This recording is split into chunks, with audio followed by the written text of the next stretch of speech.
இந்த உலகத்தில் ஓட ஓட மதுவை விரட்டியது இஸ்லாம். ஒரு 23 வருஷ காலத்தில் மதுவின் வாடை இல்லை என்கிற அளவுக்கு ஒரு ஒட்டுமொத்த அரேபிய தீபகற்பத்தை மாற்றி கொடுத்த மடைமாற்றம் செய்தவர்கள் பெருமானார் ஸல்லல்லாஹு அலைஹி வஸல்லம். அந்த சமுதாயத்தில் இன்றைய முகம்மதுகள், இன்றைய அகமதுகள், இன்றைய அப்துல் காதர்கள் டாஸ்மாகில் இருக்கிறார்கள்.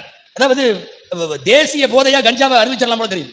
தேசிய பறவை, தேசிய இது நல்லா சொல்றாங்கல்ல, தேசிய அந்த மாதிரி தேசிய போதையாயிரம் போல தெரியுது. அந்த அளவிற்கு பரவி கிடப்பது மட்டுமல்ல, முஸ்லிம் வாலிபர்களுக்குள்ளே வந்திருக்கிறது. கேவலம் என்ன தெரியுமா? எவ்வளவோ பெரிய பெரிய மாநாட்டு தலைப்புகளில் எல்லாம் பேச வேண்டிய உலமாக்களின் மேடைகள் கூட போதையிலிருந்து கொஞ்சம் வெளியே வாங்கப்பா என்று கெஞ்சுவதற்கு மாநாடு போடும் அபாயம் ஒரு சூழல் இன்றைக்கு வந்திருக்கிறது.